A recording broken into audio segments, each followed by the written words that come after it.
Good morning all of you. कैसे हैं आप सब? मैं तृप्ति दुबे, युवा आईएएस एकेडमी कोरबा से इंडियन ज्योग्राफी की हमारी क्लास चल रही है, जिसमें उत्तर के जो पर्वत श्रृंखला है, जिसमें हिमालय हमने कल की वीडियो में कवर कर लिया था। मतलब हमारा जो लास्ट वीडियो था वो उसी के ऊपर पे था। तो आई होप आपको बहुत अच्छे से जो हिमालय है वो समझ आ गया होगा। उसमें हमने दो बेसिस पर बात की थी। एक तो हम उसको आयु के आधार पर समझे थे, एक हम उसको नदियों के आधार पर समझे थे। बहुत ही अजीब वे में समझाने का मैंने कोशिश किया था और मुझे पूरा विश्वास है कि आप लोगों को समझ आ भी गया होगा। जितना मैं बता रही हूँ उतना भी आप पढ़ लेते हैं तो वो बहुत है। अगर आपके पास टाइम है तो बुक भी यूज कीजिए, आप वहां से भी पढ़िए। लेकिन अगर आपके पास टाइम नहीं है तो सिर्फ उतना ही वीडियो अगर आप पढ़ लेते हैं तब भी आपकी कंप्लीट तैयारी हो जाएगी। क्लियर है? तो उत्तर के पर्वत श्रृंखला हमने कवर कर लिया। आज अपने को देखना है भारत का जो मध्य है और जो दक्षिण वाला भाग है। ठीक है, इसमें जो जो पर्वत श्रृंखलाएं हैं इसके बारे में हम आज चर्चा करेंगे। तो मध्य पर्वत श्रृंखला के बारे में चर्चा करेंगे तो सबसे पहले हम पढ़ेंगे अरावली पर्वतमाला के बारे में। ध्यान रखना है, सबसे पहले हम पढ़ेंगे अरावली पर्वतमाला के बारे में। तो मैं आपको एक चीज बता दूं, अगर क्वेश्चन में बनता है कि भारत का सबसे प्राचीन पर्वत श्रृंखला कौन सा है तो आपको याद रखना है भारत का सबसे प्राचीन श्रृंखला हमारा अरावली पर्वतमाला है। क्यों है? इस कारण से है क्योंकि जो अरावली पर्वत है उसका निर्माण आज से लगभग 570 मिलियन वर्ष पूर्व हुआ है। इसी कारण से जो अरावली पर्वतमाला है उसको भारत का सबसे प्राचीन पर्वतमाला कहा जाता है। वहीं अगर मैं हिमालय की बात करूं तो हिमालय को सबसे नवीन पर्वतमाला कहा जाता है। इन दोनों का अंतर आप खुद समझेंगे। देखिए, हिमालय पर्वत को मैंने बताया था 3 पार्ट्स में हमने डिवाइड किया था, है ना।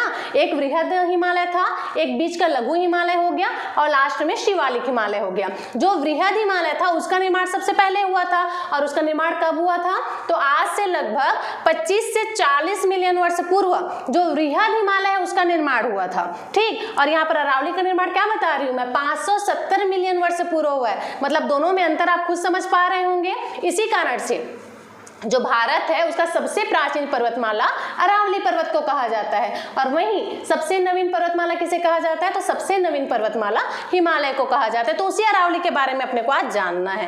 क्लियर है? अब समझेंगे अरावली का विस्तार। अरावली का विस्तार कौन कौन से राज्य में है तो देखेंगे जो अरावली है ना, उसका विस्तार गुजरात से लेकर के राजस्थान और राजस्थान से लेकर के हरियाणा, इन तीनों राज्य में होता हुआ अरावली पर्वत श्रृंखला है वो फैला हुआ है। एकदम ध्यान से समझेंगे क्योंकि जिस पर्वत के बारे में आप पढ़ रहे हैं उसके बारे में आपको जानकारी होना चाहिए कि यह पर्वत कहां से कहां तक विस्तृत है, कौन कौन से राज्य में फैला हुआ है। क्लियर? तो अरावली पर्वतमाला गुजरात, गुजरात से फिर राजस्थान और इधर हमारा हरियाणा, इन तीनों राज्य में फैला हुआ है। अरावली पर्वत की जो सबसे ऊंची चोटी है उसका क्या नाम है तो अरावली पर्वत की जो सबसे ऊंची चोटी है उसको गुरु शिखर कहा जाता है। ठीक है, और इसकी ऊंचाई कितनी है 1722 मीटर है। ध्यान रखेंगे अरावली पर्वतमाला की सबसे ऊंची चोटी का नाम क्या है तो गुरु शिखर है। इसकी ऊंचाई कितनी है तो 1722 मीटर के साथ अरावली पर्वत की सबसे ऊंची चोटी यह मानी जाती है। अब देखो, मैंने अभी बताया आपको जो अरावली पर्वतमाला है वो 3 राज्यों में फैला हुआ है। मतलब गुजरात, गुजरात के बाद फिर राजस्थान और फिर हरियाणा। तो इसकी जो ऊंची चोटी है वो तीनों राज्य में तो नहीं हो सकती, किसी एक जगह पर ही होगी। तो इसकी जो ऊंची चोटी है वो राजस्थान में ही स्थित है। ध्यान रखेंगे, अरावली पर्वतमाला की सबसे ऊंची चोटी गुरु शिखर जो कि 1722 मीटर के साथ सबसे ऊंचाई लिए हुए ऊंची चोटी है ना। और ये स्थित कहाँ है तो यह राजस्थान में ही स्थित है। तो अरावली पर्वत के बारे में बस इतना ही आपको याद रखना है। इसका विस्तार मैंने बताया गुजरात, राजस्थान और हरियाणा, लगभग 800 किलोमीटर के क्षेत्र में यह जो पर्वत है वो फैल रखा है। तो बस इतना ही आपको जानना है अरावली पर्वत के बारे में। उसके बाद नेक्स्ट है हमारा विंध्याचल पर्वत श्रेणी। विंध्याचल पर्वत श्रेणी यह भी प्राचीन पर्वत श्रेणियों में से एक माना जाता है। उसके साथ साथ जो विंध्याचल पर्वत श्रेणी है उसको मोरदार पर्वत भी कहा जाता है। क्लियर? अरावली तो नहीं है लेकिन जो विंध्याचल पर्वत है यह मोरदार पर्वत कहलाता है। अब समझेंगे जो विंध्याचल पर्वत है इसका विस्तार कौन कौन से राज्य से होकर के जाता है तो विंध्याचल पर्वत जो है सबसे पहले तो गुजरात जाएगा। ठीक है, गुजरात के बाद मध्य प्रदेश, मध्य प्रदेश के बाद फिर उत्तर प्रदेश और उत्तर प्रदेश के बाद फिर झारखंड होता हुआ यह फैला हुआ है। ध्यान रखेंगे विंध्याचल पर्वत श्रेणी का विस्तार कहाँ कहाँ तक है तो सबसे पहले हमारा गुजरात, ठीक। गुजरात से जब वो निकलेगा, गुजरात से निकलकर पहले मध्य प्रदेश जाएगा, मध्य प्रदेश के बाद उत्तर प्रदेश और उत्तर प्रदेश के बाद फिर झारखंड। इतने क्षेत्र में जो हमारा विंध्याचल पर्वत श्रेणी है इसका विस्तार हमको देखने के लिए मिलता है। देखो अलग अलग जगहों पर अलग अलग नाम से इसको बुलाया जाता है। विंध्याचल पर्वत श्रेणी में वह श्रेणी का वह अंश जो मध्य प्रदेश और उत्तर प्रदेश में फैला हुआ है। ठीक, विंध्याचल पर्वत श्रेणी का वह श्रेणी जो मध्य प्रदेश और उत्तर प्रदेश के क्षेत्र में फैला हुआ है उसको भारनेर की पहाड़ी के नाम से जाना जाता है। मैंने अभी बताया, कहते तो विंध्याचल पर्वत श्रेणी है ना, ये सब विंध्याचल पर्वत श्रेणी का ही भाग है, लेकिन अलग अलग जगह पर इन पहाड़ों को अलग अलग नाम से बुलाया गया है। वही हम देख रहे हैं। विस्तार मैंने क्या बताया, गुजरात, फिर मध्य प्रदेश, फिर उत्तर प्रदेश एंड लास्ट झारखंड वाला जो क्षेत्र है वो जो है विंध्याचल पर्वत श्रेणी का विस्तार है। तो अलग अलग जगह पर अलग अलग नाम। कैसे, तो मध्य प्रदेश से लेके उत्तर प्रदेश तक, समझेंगे, मध्य प्रदेश से लेके उत्तर प्रदेश तक, यहाँ तक जो विंध्याचल पर्वत श्रेणी फैली हुई है इसको भारनेर की पहाड़ी कहा जाता है। ध्यान रखेंगे, उत्तर प्रदेश से मध्य प्रदेश तक विंध्याचल पर्वत श्रेणी का जो भाग है उसको भारनेर की पहाड़ी कहा जाता है। कौन सी पहाड़ी, भारनेर की पहाड़ी कहा जाता है। क्वेश्चन में पूछ लिया जाएगा कि भारनेर की पहाड़ी किस पर्वत का अंश है, तो आपको एकदम से ध्यान में रखना है कि जो भारनेर की पहाड़ी है वो विंध्याचल पर्वत श्रेणी का ही अंश है। क्लियर। एक और पर्वत श्रृंखला है, मतलब विंध्याचल पर्वत श्रेणी का ही भाग है और उसका भी विस्तार मध्य प्रदेश से उत्तर प्रदेश तक ही है। ठीक, एक तो मैंने बताया उत्तर प्रदेश से मध्य प्रदेश तक भारनेर की पहाड़ी फैली हुई है, और एक है जो कि मध्य प्रदेश से उत्तर प्रदेश तक ये भी फैला हुआ है, लेकिन इस पर्वत को क्या कहा जाता है, कैमूर पर्वत श्रृंखला कहा जाता है। देखेंगे, देखिए विंध्याचल पर्वत श्रेणी जो मध्य प्रदेश से उत्तर प्रदेश तक फैला हुआ है इसको क्या कहा जाता है, भारनेर, भारनेर की पहाड़ी कहा जाता है। और एक सेम जगह है मध्य प्रदेश और उत्तर प्रदेश तक ही फैला हुआ है, उसको क्या कहा जाता है, कैमूर, कैमूर पर्वत श्रृंखला कहा जाता है। अब दोनों में अंतर क्या है, तो देखिए जो भारनेर की पहाड़ी है ना वो मध्य प्रदेश और उत्तर प्रदेश में फैला तो है लेकिन सीमा पर नहीं स्थित है, लेकिन जो कैमूर पर्वत श्रेणी है वो मध्य प्रदेश और उत्तर प्रदेश के बीच सीमा बनाने का काम करता है। ध्यान रखेंगे, मध्य प्रदेश और उत्तर प्रदेश के बीच जो सीमा रेखा है वहां पर जो पर्वत श्रृंखला स्थित है उसको कैमूर पर्वत श्रृंखला कहते हैं, लेकिन जो सीमा नहीं बनाती वो कौन सी है, भारनेर की पहाड़ी है, और ये दोनों ही विंध्याचल पर्वत श्रेणी का भाग है। क्लियर यहाँ तक। ठीक, अब मैंने आपको बताया विंध्याचल पर्वत श्रेणी का एक हिस्सा हमको झारखंड में भी देखने को मिलता है। ठीक, विंध्याचल पर्वत श्रेणी का एक हिस्सा जो है झारखंड में भी, क्यों, क्योंकि इसका जो विस्तार है वो झारखंड तक है, तो झारखंड में भी उसको अलग नाम से जाना जाता है। झारखंड में विंध्याचल पर्वत श्रेणी के हिस्से को पारसनाथ की पहाड़ी के नाम से जाना जाता है।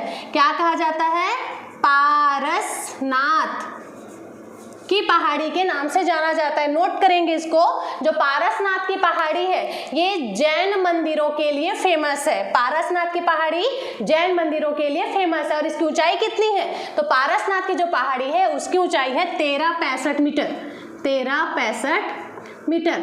ध्यान रहेगा ये चीज, विंध्याचल पर्वत श्रेणी का ही भाग है। तो विंध्याचल पर्वत श्रेणी का विस्तार कहां से कहां तक, गुजरात, मध्य प्रदेश, उत्तर प्रदेश, झारखंड। ठीक, उत्तर प्रदेश और मध्य प्रदेश के बीच सीमा पर जो पर्वत श्रृंखला स्थित है उसको कैमूर पर्वत श्रृंखला कहा जाता है, और जो सीमा पर स्थित नहीं है लेकिन विस्तार मध्य प्रदेश उत्तर प्रदेश तक ही है उसको क्या कहा जाता है, भारनेर की पहाड़ी कहा जाता है। विंध्याचल पर्वत श्रेणी का एक भाग झारखंड में भी स्थित है और उसको क्या कहा जाता है, वहां पारसनाथ की पहाड़ी कही जाती है, जो कि जैन मंदिरों के लिए फेमस है। क्लियर। अब देखिए, अच्छा उसका ऊंचाई भी आपको याद रखना है ना, 1365 मीटर के साथ पारसनाथ की जो पहाड़ी है वो जैन मंदिरों के लिए फेमस है। ये हो गया हमारा विंध्याचल पर्वत श्रेणी। क्लियर। उसके बाद फिर अगला अपने को देखना है सतपुड़ा पर्वत के बारे में। सतपुड़ा पर्वत श्रेणी, सतपुड़ा पर्वत श्रेणी को दक्कन के पठार का ही अंश माना जाता है। क्वेश्चन में पूछ लिया जाता है, इसलिए एकदम माइंड लेते चलेंगे इन चीजों को। सतपुड़ा पर्वत श्रृंखला को दक्कन के पठार का ही अंश माना जाता है। अब समझेंगे, जो सतपुड़ा पर्वत श्रृंखला है इसका विस्तार कहां से कहां तक है, तो सतपुड़ा पर्वत श्रृंखला का जो विस्तार है वो महाराष्ट्र से लेकर के मध्य प्रदेश, और उसके बाद फिर छत्तीसगढ़, ठीक है, यहाँ तक फैला हुआ है। सतपुड़ा पर्वत श्रृंखला का विस्तार कहाँ से कहाँ तक फैला हुआ है? तो महाराष्ट्र, महाराष्ट्र के बाद मध्य प्रदेश और मध्य प्रदेश के बाद छत्तीसगढ़ तक फैला हुआ है। मतलब हमारे छत्तीसगढ़ में कौन सा पर्वत है? तो छत्तीसगढ़ में सतपुड़ा पर्वत श्रृंखला का ही विस्तार है। ठीक, अब देखो जो सतपुड़ा पर्वत श्रृंखला है, मैंने बताया दक्कन के पठार का ही अंश माना जाता है इसको, तो यह भी 3 राज्यों में विस्तृत है। तो अलग अलग राज्यों में इसको भी अलग अलग नाम से ही जाना जाता है। जैसे कि महाराष्ट्र में सतपुड़ा पर्वत को क्या कहा जाता है? तो महाराष्ट्र में सतपुड़ा पर्वत को राजपीपला कहा जाता है। राजपीपला, राजपीपला पर्वत श्रेणी के नाम से जाना जाता है। मध्य प्रदेश में उसी सतपुड़ा पर्वत को महादेव पर्वत श्रृंखला के नाम से जाना जाता है। महादेव पर्वत श्रृंखला के नाम से जाना जाता है। और छत्तीसगढ़ में उसी सतपुड़ा पर्वत को क्या कहा जाता है? तो छत्तीसगढ़ में उसी पर्वत श्रृंखला को मैकल पर्वत श्रेणी के नाम से जाना जाता है। ध्यान रहेगा, एकदम से याद रखना है, हमारे छत्तीसगढ़ में कौन सी पर्वत श्रृंखला फैली हुई है? तो हमारे छत्तीसगढ़ में सतपुड़ा पर्वत श्रृंखला फैली हुई है, जिसको अलग अलग नाम से जाना जाता है, जिसका विस्तार महाराष्ट्र, मध्य प्रदेश और छत्तीसगढ़ तक फैला हुआ है। महाराष्ट्र में सतपुड़ा पर्वत को क्या कहा जाता है? राजपीपला के नाम से जाना जाता है। क्लियर? और मध्य प्रदेश में उसको महादेव की पहाड़ी के नाम से जाना जाता है, और वहीं छत्तीसगढ़ में उसको मैकल पर्वत श्रेणी के नाम से जाना जाता है। क्लियर है? अब समझेंगे, जो सतपुड़ा पर्वत श्रृंखला है ना, उसकी सबसे ऊंची चोटी कौन सी है? तो उसकी सबसे ऊंची चोटी धूपगढ़ है। ध्यान रखेंगे, सतपुड़ा पर्वत श्रेणी की सबसे ऊंची चोटी कौन सी है? धूपगढ़ है। और इसकी ऊंचाई कितनी है? इसकी ऊंचाई है 1350 मीटर। 1350 मीटर। ध्यान रखेंगे, महादेव पहाड़ी पर स्थित है सतपुड़ा पर्वत श्रृंखला, जिसकी सबसे ऊंची चोटी कौन सी है? धूपगढ़ है। ठीक है, जिसकी ऊंचाई कितनी है? 1350 मीटर है। अब ये जो ऊंची चोटी है वो स्थित कहाँ है? तो यह जो ऊंची चोटी है वो मध्य प्रदेश में स्थित है। मध्य प्रदेश में सतपुड़ा पर्वत का कौन सा भाग है? महादेव वाला भाग है। ठीक, तो महादेव पर्वत पर ही जो धूपगढ़ है वो स्थित है, जो कि सतपुड़ा पर्वत की सबसे ऊंची चोटी है। इतना आपको याद रखना है। छत्तीसगढ़ में मैकल पर्वत श्रेणी वाला भाग मतलब कौन सा वाला भाग? जहां हमारा राजनांदगांव हो गया, कवर्धा हो गया, ये सारा कवर होता है, उस हिस्से को अपन क्या कहेंगे? मैकल पर्वत श्रेणी कहेंगे। तो ये था हमारा तीनों पर्वत श्रृंखला के बारे में। आई होप आपको समझ आ गया होगा। सिर्फ मध्य में इन तीनों पर्वत के बारे में ही आपको याद रखना है, साथ साथ आपको सीक्वेंस से याद रखना है। सीक्वेंस से क्यों याद रखना है? क्योंकि क्वेश्चन में क्रम से जमाव आ जाता है। ठीक है, मतलब पहले कौन सा पर्वत पड़ता है, उसके नीचे कौन सा पर्वत पड़ता है, उसके नीचे कौन सा पर्वत पड़ता है, तो इस टाइप से क्वेश्चन बन जाते हैं। तो आपको ध्यान रखना है, सबसे पहले हमारा अरावली पर्वत श्रृंखला पड़ता है। ठीक, उसके बाद हमारा विंध्याचल पर्वत श्रेणी पड़ता है, उसके बाद फिर हमारा सतपुड़ा पर्वत श्रेणी पड़ता है, जिसका भाग हमारा छत्तीसगढ़ भी, और छत्तीसगढ़ में मैकल पर्वत श्रेणी भी फैला हुआ है। देखिए, अगर आप स्किप करके मेरा वीडियो देखेंगे तो आपको कुछ नहीं समझ आएगा, इस मैप का भी कुछ नहीं समझ आएगा। लेकिन जैसे जैसे मैं बोल रही हूँ, मेरे साथ साथ आप उसको देखते जाते हैं, नोट्स बनाते जाते हैं, तभी आपको चीजें समझ आएंगी। अगर आप बोलेंगे कि मैं स्किप कर करके वीडियो फास्टली देख लूँ, तो आपको ये मैप ही नहीं समझ आएगा। अब बताइए, आपको यहाँ पर समझ आ रहा है कि विंध्याचल का विस्तार मैम ने कहां से कहां तक बताया, सतपुड़ा का विस्तार मैम ने कहां से कहां तक बताया? नहीं समझ आ रहा है। इसी कारण से जैसे जैसे मैं बोल रही हूं, नोट, पेन, कॉपी सब लेकर के बैठो, और साथ साथ मैं जैसे जैसे बताते जा रही हूँ वैसे वैसे आप नोट्स बनाना स्टार्ट कीजिए। जैसे कि सतपुड़ा का विस्तार मैंने कहाँ कहाँ बताया, तो एक साइड पे पहले विस्तार लिख लीजिए, उसका विस्तार फैलाइए कि यहाँ से यहाँ तक सतपुड़ा पर्वत श्रेणी है, कहाँ किसको क्या कहा जाता है, कौन से राज्य में। इस प्रकार से आपका नोट्स रेडी होना चाहिए, क्योंकि अभी तो मैं पढ़ा लूंगी, है ना, बाद में आपको रिवीजन भी तो करना है उन चीज़ों को, तो अपने नोट्स से आप देख करके उन चीज़ों को रिवीजन कर सकते हैं। अगर टाइम की कमी है, स्पीड बढ़ा लीजिए, लेकिन स्किप नहीं करेंगे। अगर स्किप करेंगे तो चीज़ें आपको समझ बिल्कुल भी नहीं आएंगी। तो इस प्रकार से हमारा मध्य का जो पर्वत श्रृंखला है वो भी कंप्लीट होता है। मध्य पर्वत श्रृंखला में हमने क्या देखा? सबसे पहले तो हमने अरावली पर्वत श्रृंखला देखी, उसके बाद फिर विंध्याचल पर्वत श्रेणी देखी, उसके बाद फिर सतपुड़ा पर्वत देखा। ठीक, अरावली पर्वत का विस्तार कहाँ से कहाँ तक बताई मैम? तो अरावली पर्वत का जो विस्तार है वो गुजरात में है, राजस्थान में है और हरियाणा, इन तीनों राज्यों में जो अरावली पर्वतमाला है यह जो है फैली हुई है। अरावली पर्वतमाला की सबसे ऊंची चोटी कौन सा बताई मैं? अरावली पर्वत की सबसे ऊंची चोटी गुरु शिखर बताई, जिसकी ऊंचाई कितनी थी? 1722 मीटर के साथ। क्लियर है। उसके बाद फिर हमारा आता है विंध्याचल पर्वत वाला भाग, यह भी प्राचीन श्रेणियों में ही एक है। तो विंध्याचल पर्वत का विस्तार कहां से कहां तक बताया गया? विंध्याचल पर्वत जो है गुजरात, उसके बाद फिर मध्य प्रदेश, फिर उत्तर प्रदेश और फिर झारखंड, यहां तक फैला हुआ है विंध्याचल पर्वत श्रेणी का जो विस्तार है वो। ठीक है, तो इस प्रकार से आपको चीजें आराम से और एकदम से याद करके रखना है।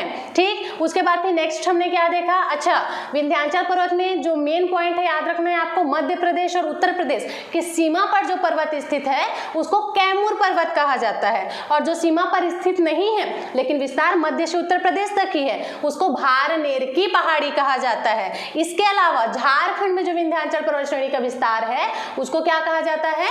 पारसनाथ की पहाड़ी कहा जाता है, जो कि जैन मंदिरों के लिए फेमस है। क्लियर। उसके बाद फिर हमने देखा सतपुड़ा पर्वत के बारे में। सतपुड़ा पर्वत का जो विस्तार कहां से कहां तक बताया गया? सतपुड़ा का जो विस्तार है वो महाराष्ट्र, मध्य प्रदेश और छत्तीसगढ़, इन तीनों राज्यों से होकर के गुजरता है। अलग अलग राज्यों पे अलग अलग नाम दिया गया है, जैसे कि महाराष्ट्र में राजपीपला कहा जाता है, मध्य प्रदेश में महादेव कहा जाता है, म से मध्य प्रदेश, म से महादेव, ऐसे भी याद रख सकते हैं आप। ठीक है, और उसके बाद छत्तीसगढ़ में उसको क्या कहा जाता है?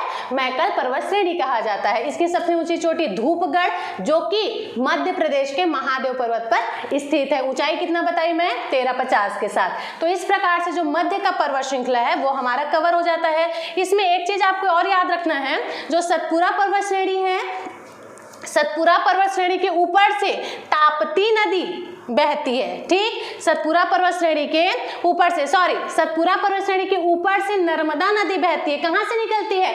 अमरकंटक की पहाड़ी से निकलती है। देख सकते हैं आप, ये नर्मदा नदी जो दिख रहा है ये सतपुड़ा पर्वत के ऊपर से बह रहा है। और सतपुड़ा पर्वत के नीचे से कौन सी नदी बहती है? तो सतपुड़ा पर्वत के नीचे से ताप्ती नदी बहती है। और ताप्ती नदी कहां से निकलती है? ताप्ती नदी बैतूल के पहाड़ी से निकलती है। इतनी चीजें हैं जो आपको क्लियर करनी है। ठीक है, अमरकंटक की पहाड़ी से निकल रही है मतलब समझ आ रहा है, मध्य प्रदेश वाला हिस्सा मतलब छत्तीसगढ़ होते हुए। तो जो नर्मदा नदी है और ताप्ती नदी है, इन दोनों के बीच में हमारा सतपुड़ा पर्वत जो है स्थित है। ताप्ती नदी बैतूल की पहाड़ी से निकलती है। अगर आपको उद्गम याद नहीं होता है, ठीक, कि कौन सी नदी कहां से निकली है, क्योंकि बहुत डिफिकल्ट वाला क्वेश्चन हो जाता है ये, तो अगर आपको याद नहीं होता है तो आप मेरे चैनल के प्लेलिस्ट में जाएंगे, वहां जाकर जो ट्रिकी वीडियो अगर आप सर्च करेंगे तो मैंने इस पर वीडियो बनाया हुआ है, वो भी विथ ट्रिक। ठीक, तो आपको बिल्कुल भी वहां पर स्ट्रेस नहीं लेना पड़ेगा। ट्रिक के माध्यम से बहुत ही आसानी से आपको चीजें याद हो जाएंगी कि कौन कौन सी नदी कहाँ कहाँ से निकल रही है, गंगा नदी कहाँ से निकल रही है, गोदावरी कहाँ से निकल रही है, कावेरी, कृष्णा, सारा कुछ सिर्फ ट्रिक से। आपको उसको 2 से 3 बार देखना है उस वीडियो को, अपने आप आपको चीजें याद हो जाएंगी कि कौन सी नदी कहां से निकल रही है। ठीक है, तो एक बार जाकर के प्लेलिस्ट में आप चेक कीजिए, उसके बाद ये चीजें तो बहुत आसान हो जाएंगी फिर आपको समझने के लिए। तो फिर से हमारे क्लास में वापस आते हैं। मैंने क्या बताया, मध्य में कौन कौन सा पर्वत श्रृंखला है वो हमने यहाँ पर कवर कर लिया। अब अपन चर्चा करेंगे दक्षिण पर्वतमाला के बारे में। उत्तर में हिमालय देख लिया हमने, मध्य में अरावली, सतपुड़ा, विंध्याचल, ये भी हमने कवर कर लिया। अब बारी है दक्षिण पर्वत श्रृंखला के बारे में कि भारत के दक्षिण में कौन कौन सी श्रृंखलाएं स्थित है। ठीक है, अब समझेंगे। अगर तट की बात होती है या घाट की बात करते हैं तो भारत में 2 घाट है, एक घाट पूर्वी घाट, एक घाट पश्चिमी घाट। पूर्वी घाट मतलब क्या? पूर्वी तट पर, इस साइड को पूर्वी तट कहेंगे, इस साइड को पश्चिमी तट कहेंगे। पूर्वी तट पर जितनी भी पर्वत श्रृंखलाएं हैं उसको पूर्वी घाट कहते हैं। ठीक, पूर्वी तट में जितनी भी पर्वत श्रृंखलाएं हैं उसको पूर्वी घाट कहते हैं, और पश्चिमी तट पर जितनी भी पर्वत श्रृंखलाएं हैं उनको पश्चिमी घाट कहा जाता है। क्लियर है? एकदम से समझेंगे, एकदम ध्यान से समझेंगे, क्योंकि बहुत इंपॉर्टेंट चैप्टर अपन देख रहे हैं, यहाँ से क्वेश्चन बनना ही होता है।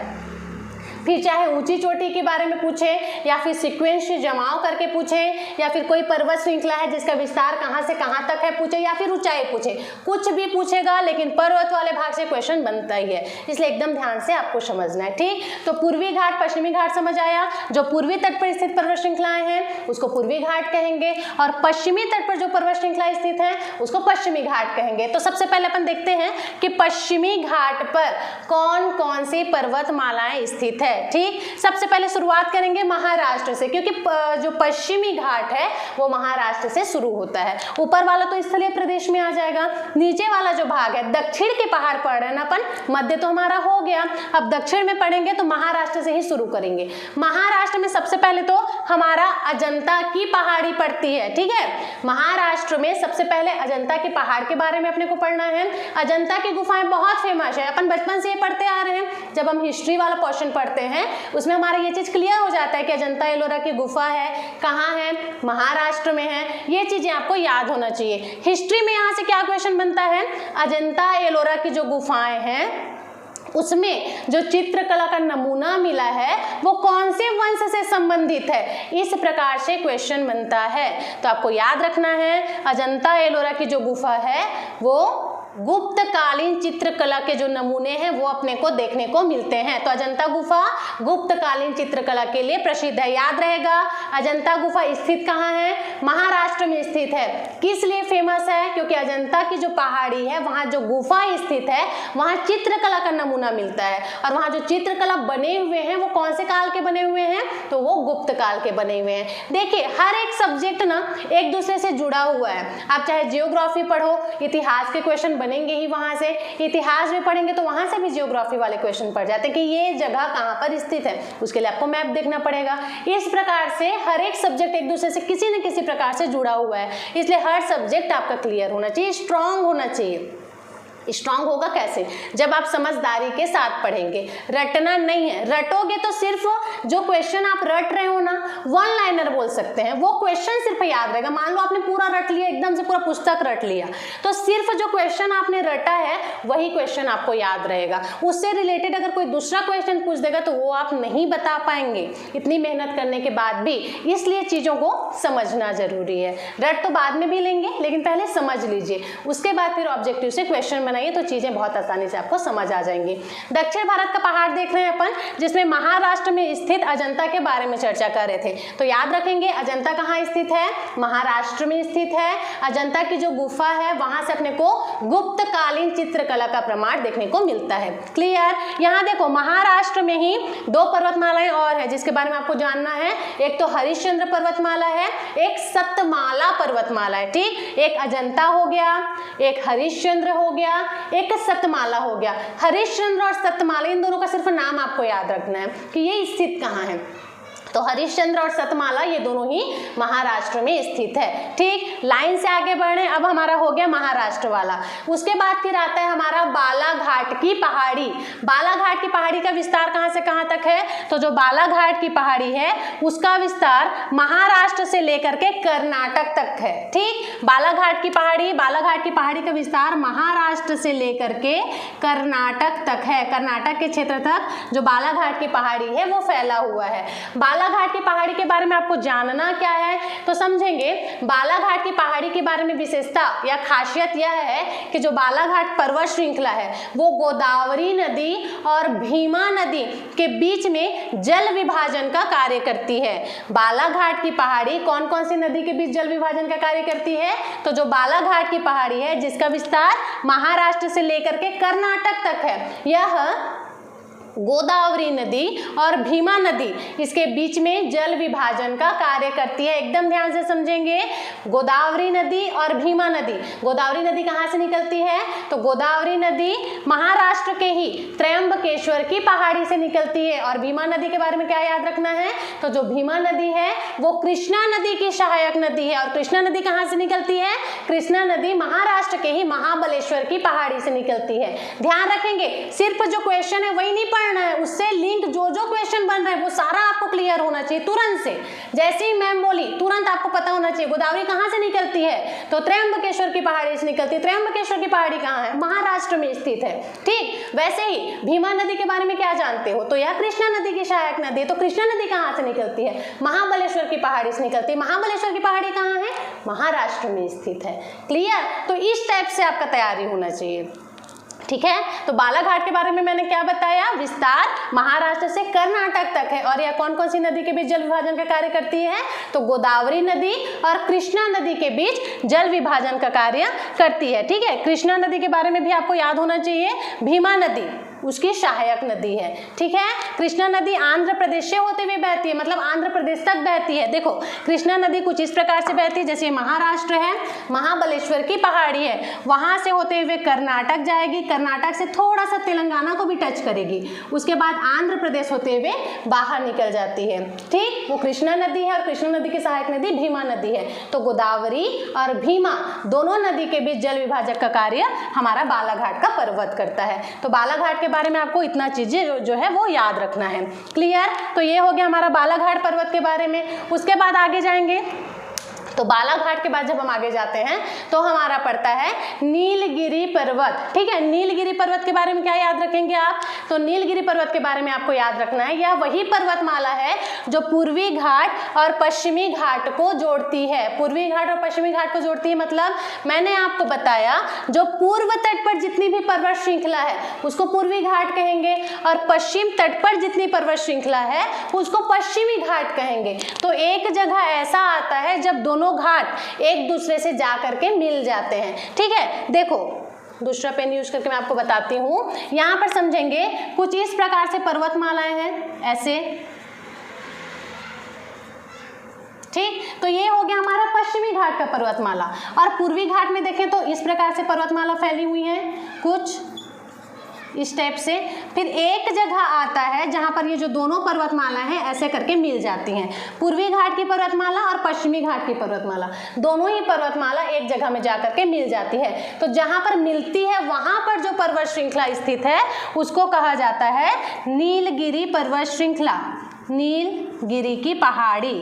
ठीक, तो पूर्वी घाट क्वेश्चन में पूछ लिया जाता है कि पूर्वी घाट और पश्चिमी घाट दोनों पर्वत श्रृंखलाएं जहां पर मिलती है वहां पर कौन सा पर्वत श्रृंखला है, तो दोनों घाट जहां पर मिलती है वहां पर नीलगिरी पर्वत श्रृंखला है। बहुत ही ज्यादा इंपॉर्टेंट है, एकदम से याद रखना है। ठीक, दोनों घाट जहां पर मिलती है वो नीलगिरी पर्वत श्रृंखला है। नीलगिरी पर्वत श्रृंखला को पर्वतों की रानी कहा जाता है। तो पर्वतों की रानी किसे कहा जाता है, नीलगिरी पर्वत श्रृंखला को पर्वतों की रानी कहा जाता है। नीलगिरी पर्वत श्रृंखला की सबसे ऊंची चोटी का नाम क्या है, तो नीलगिरी पर्वत श्रृंखला की सबसे ऊंची चोटी का नाम है डोडा बेट्टा। क्या नाम है, डोडा बेट्टा।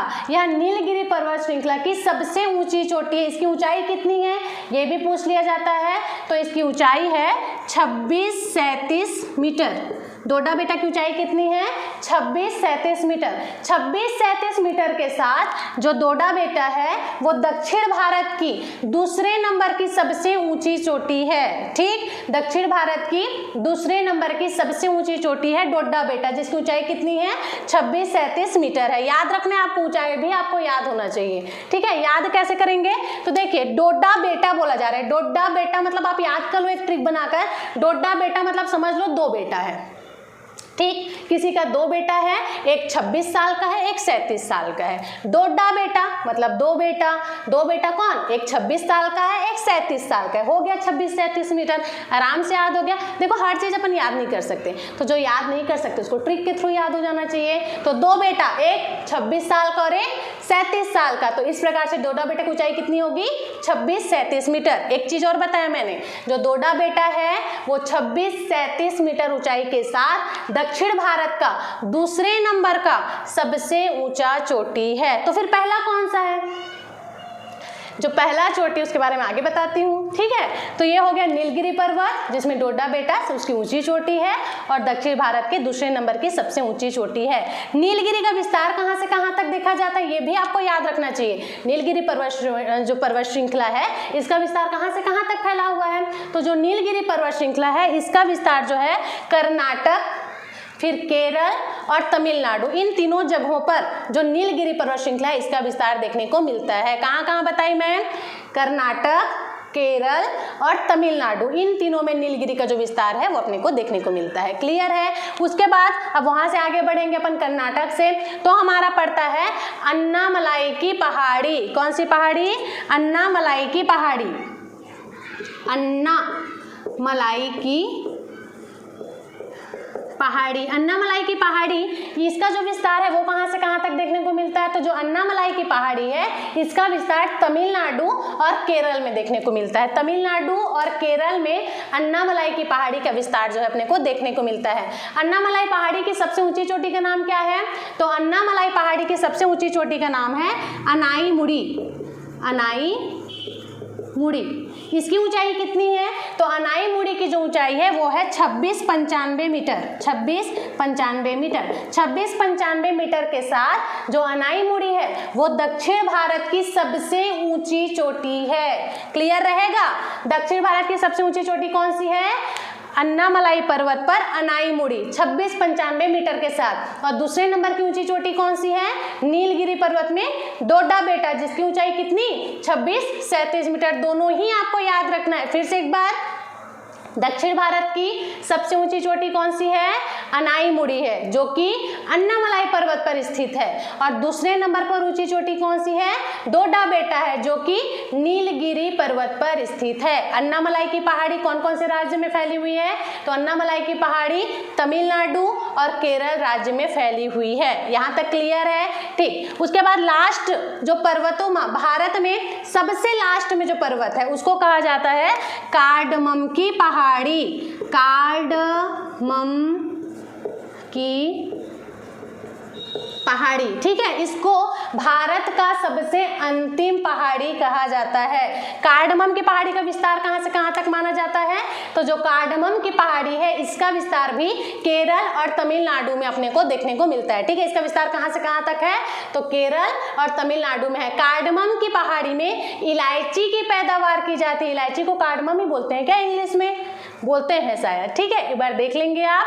तो कार्डमम की पहाड़ी में क्या किया जाता है? इलायची की पैदावार की जाती है। और साथ साथ जो कार्डमम की पहाड़ी है वो भारत की सबसे अंतिम पहाड़ी है, ये भी आपको याद रखना है। ठीक, तो ये हो गया हमारा पश्चिमी घाट। पूर्वी घाट के बारे में थोड़ा सा देख लेते हैं। तो देखिए, पूर्वी घाट में सबसे पहले तो अपन पहुंचेंगे आंध्र प्रदेश। आंध्र प्रदेश में नल्लामलाई की पहाड़ी है। ठीक है, नल्लामलाई की पहाड़ी है जो कि आंध्र प्रदेश में बोल रही हूँ, है ना, समझेंगे।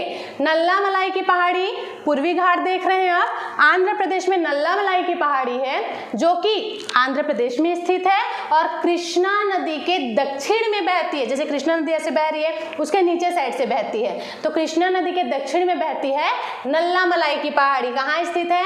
आंध्र प्रदेश में स्थित है। इसके साथ साथ आंध्र प्रदेश में 3 पहाड़ी के बारे में अपने को जानना है। एक तो नल्लामलाई हो गया, एक वेलिकोंडा हो गया, एक पालकोंडा हो गया और एक नगारी। ये चारों का नाम आपको एकदम से याद रखना है। कौन कौन सा बोली? नल्लामलाई, दूसरे नंबर पर है वेलिकोंडा, तीसरे नंबर पर है पालकोंडा और चौथे नंबर पर है नगारी। तो ये जो चारों पर्वत श्रृंखला है वो आंध्र प्रदेश में स्थित है और कृष्णा नदी के दक्षिण में बहती है। जो नल्लामलाई दक्षिण में स्थित है, सॉरी, है ना, क्योंकि ये पर्वत श्रृंखला है। जो नल्लामलाई पर्वत श्रृंखला है इसका विस्तार कैसे है? तो ये उत्तर से दक्षिण की ओर फैली हुई है नल्लामलाई पहाड़ी। ठीक, तो ये हो गया आंध्र प्रदेश वाला भाग। उसके बाद फिर आगे देखेंगे, जब हम पहुंचेंगे तमिलनाडु।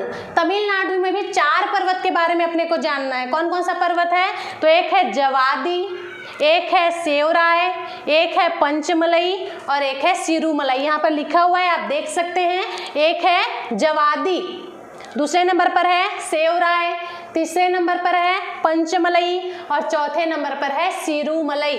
तो ये जो चारों पर्वत श्रृंखला है वो तमिलनाडु में स्थित है। कोई भी नाम उठाकर दे देगा कि यह पर्वत श्रृंखला कौन से राज्य में स्थित है, तो आपको याद करना है। आंध्र प्रदेश में भी 4, तमिलनाडु में भी 4। ठीक, अब आपको एक चीज यहाँ से और याद रखना है कि अगर पूछा जाता है ना कि पूर्वी घाट की सबसे ऊंची श्रृंखला किसे कही जाती है। ठीक, पूर्वी घाट के जो सभी पर्वत है उसमें सबसे ऊंची पर्वत श्रृंखला किसे कही जाती है। तो आपको याद रखना है, पूर्वी घाट का सबसे ऊंचा पर्वत श्रृंखला महेंद्रगिरी को कहा जाता है। और महेंद्रगिरी कहाँ स्थित है? महेंद्रगिरी उड़ीसा में स्थित है। तो पूर्वी घाट की सबसे ऊंची पर्वत श्रृंखला महेंद्रगिरी को कहा जाता है। ठीक, और वैसे पश्चिमी घाट की सबसे ऊंची पर्वत श्रृंखला किसे कहा जाता है। तो पश्चिमी घाट की सबसे ऊंची पर्वत श्रृंखला सह्याद्री पर्वत श्रृंखला को कहा जाता है।